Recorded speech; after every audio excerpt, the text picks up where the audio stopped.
Aquino. Pumalag nga yung buong bayan nung pinatay ng pamilya nila si Benigno Aquino Jr. Oh. Kasi hindi ko rin palalampasin yung ginagawa nila sa akin. Hindi ko kayo palalampasin. ng NBI? I would gladly answer yung gusto nilang mga tanong na ipasagot. Ipapasabi na si VP Sara mga kababayan ng NBI. Pero dapat sa klolo, sumagot din sila sa mga tanong ko sa kanila. Mag-uusap na lang kami doon pag nandiyan na yung subpoena. Ma'am, si Colonel Nolasco, how's the parang professional things? This is the reason why we don't want to discuss confidential funds, and yan kaya may batas na bawal pag-usapan ng confidential funds. Ulit na namin sinasabi. Nasa COA yan eh. Oh. Okay. Sa House of Representatives. Ma'am, pero tama po ba yung testimony kanina na it was you testimony? We will wait for Colonel Nolasco. Next question, please. Ma'am? Last two. Or make it brief. Make it brief. PM said po na kung ganun po kadali magplano pagpatagsin sa presidente, paano pa kaya sa pagkaraniwan ng mamamayan? Kung ganyan Eto na ha. wala pagtatangka, hindi dapat pinapapit ang pas. Yan ay aking papalagan, sabi ni PBBM. Oo, papalagan. Diba? Pumalag nga yung buong bayan nung pinatay ng pamilya nila si Benigno Aquino Jr. Boom! Oh. Pinatay ng pamilya Next question. nila. Sige, BBM, palag. Palag pa. Ang tapang sa mga kababayan, no? May binabasang script.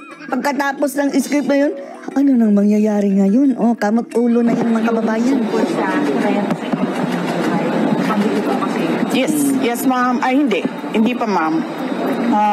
Nag-complain ako noon, if you can remember, in the media, and then they dismissed it. Everything is well documented with documents and videos. Documents.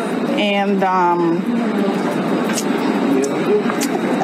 nagsabi ang NSC ng National Security Concern ang Council. threat sa President. Pero apparently, they really do not consider the threat to the Vice President as they don't anything care. of a concern. So, what kind of country is this? Bangag country na mga kababayan. Hindi ba kaparte ng gobyerno ang Vice President? Oh. Basahin nyo ang sticker mga kababayan ng cellphone. Nga! Oh, ngag-ngag. Hindi ba ako Malamang, mga reporter yan ni ngag-ngag. binoto ng mga tao? Hindi ba ako ang Vice President ng buong Pilipinas, ng lahat ng mga Pilipino? Correct. Oh. Are you taking legal action?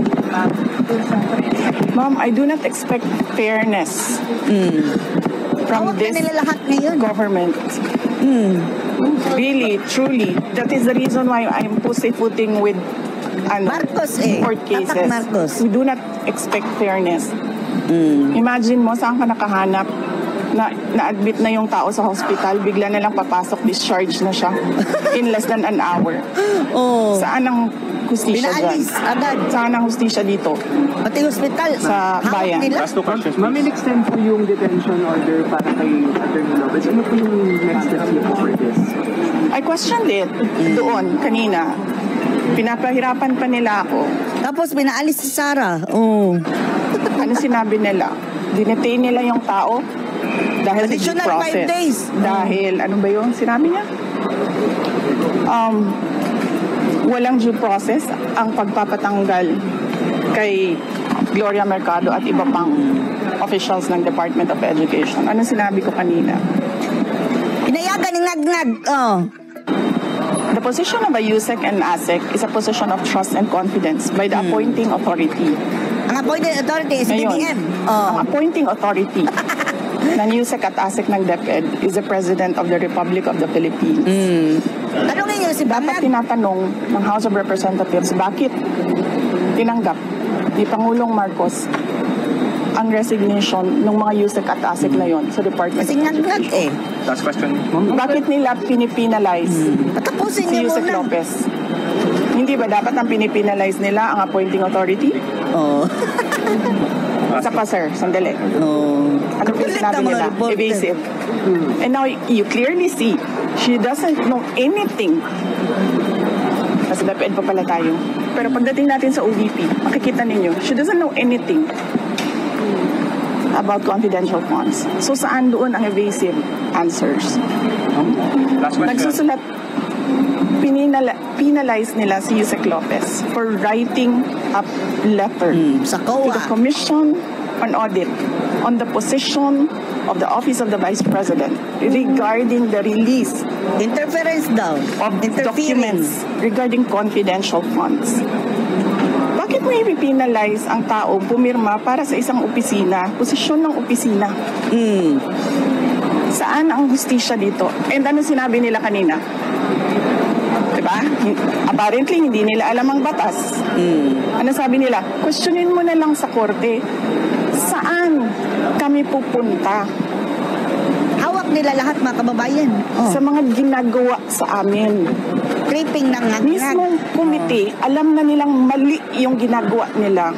Sabihin lang sa amin, pumunta ka sa korte. Pagkat mga kababayan, pasensya ka na Sarah ha. Napakadali na Kailangan sabihin talaga nila, ng pera okay, dahil eleksyon. we will set aside the detention order. Pero hindi. Hindi. Mali na nga yung una mong detention. Mali pa yung sumunod mo na order. Mali lahat. And then sasabihin mo sa tao na nakakulong, na hindi makalabas. Lahat. Kahit ako, hindi ako Gusto pa i-transfer sa selda ng mga kriminal. makalabas basta-basta. Dalhin mo yan sa korte. Tama ba yun?